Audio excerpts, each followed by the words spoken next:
इस भारत भूमि में, इस भारत माता में ऐसे ऐसे महान लोगों ने जन्म लिया है जो युगों युगों तक हमारी प्रेरणा बने रहेंगे, हमें मार्ग दिखाते रहेंगे। उन सबकी उनकी देन है कि वो भारत के संविधान में उन्होंने ऐसे प्रावधान लिखे, उन्होंने ऐसे नियम बनाए जिसकी वजह से आप सब लोग यहाँ बैठे हो, मैं आपके सामने बोल रहा हूँ। यदि बोध नहीं होते तो ये चीज कभी भी पॉसिबल नहीं, उन्हीं की ये देन है। महिलाओं के लिए, लड़कियों के लिए संविधान में उन्होंने इतने प्रावधान किए। आप पढ़ते हो ना, मूल अधिकार, मूल कर्तव्य।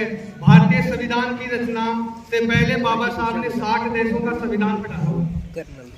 60 देशों का संविधान पढ़कर उनकी कमियां, उनकी खूबियां, उनको अच्छी प्रकार से मूल्यांकन कर फिर भारत का संविधान रचा गया। आप पढ़ते हो ना, शिक्षा का अधिकार, बस पढ़ते हो और याद कर लेते हो। इसका मतलब पता है आपको शिक्षा का अधिकार है। इस संसार, यदि आप सबने देखते हो, आप कुछ पढ़ना चाहते हो, पढ़ना चाहते हो, इस संसार, इस पूरे संसार में आपको कोई भी नहीं रोक सकता। ये भारतीय संविधान में ताकत देता है और ये बाबा साहब अम्बेडकर की देन है। इसको याद ही नहीं करना है। शिक्षा का अधिकार, अधिकार का मतलब आपका ये अधिकार है। यदि आप पढ़ना चाहते हो तो इस संसार की कोई ताकत आपको नहीं रोक सकती, आपके माता पिता भी आपको नहीं रोक सकते। आप पढ़ोगे, और यदि आप बढ़ना चाहते हो, आप में प्रतिभा है, कुछ बढ़ना चाहते हो तो आप बढ़ोगे, कोई नहीं रोक सकता। ये बाबा साहब भीमराव अम्बेडकर ने ये ताकत दी है।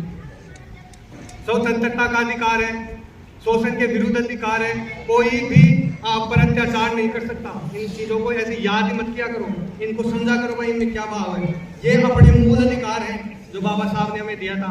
आप पर कोई भी अत्याचार नहीं कर सकता, आपको कोई भी मार नहीं सकता, आप पर कोई भी जुल्म नहीं कर सकता। ये हमारे संविधान की शक्ति है जिनको आपको पता होना चाहिए। और पता हो, आप जागरूक होंगे, इन चीजों के बारे में समझोगे, भारतीय संविधान में हमारे लिए क्या प्रावधान है, तो इन चीजों के लिए हमें जागरूकता होगी तो हम इनका जीवन में काम लेंगे। यदि हमारे साथ कभी भी कोई गलत होता है तो हम उसका विरोध करेंगे और हम उनको बता देंगे कि हमें ये चीज समझ है, हमने पढ़ाई की है, बाबा साहब ने हमें क्या अधिकार दिए हैं ये हम अच्छी तरह जानते हैं। सामने वाला भी, यदि उसके सामने आप इतनी बात बोल दोगे कि सामने वाला समझ जाएगा और वो आपसे बोल जाएगा। किसी में भी इतनी हिम्मत नहीं है, इतने प्रावधान, लड़कियों के लिए तो विशेषकर अपने संविधान में इतने प्रावधान नहीं। पर समस्या कहाँ है, आप लोगों को ये चीजें पता नहीं। इन चीजों के बारे में पढ़ा करो, ऐसे महान लोगों के बारे में, ऐसे विद्वान लोगों के बारे में जाना करो जिनकी वजह से भारत देश का कितना गौरव है। विदेशों में भी देख लो, कोलंबिया यूनिवर्सिटी ने टॉप 100 लोगों की, इस संसार की, दुनिया भर के टॉप 100 लोगों की, विद्वान लोगों की लिस्ट निकाली, उनमें बाबा साहब पहले स्थान पर।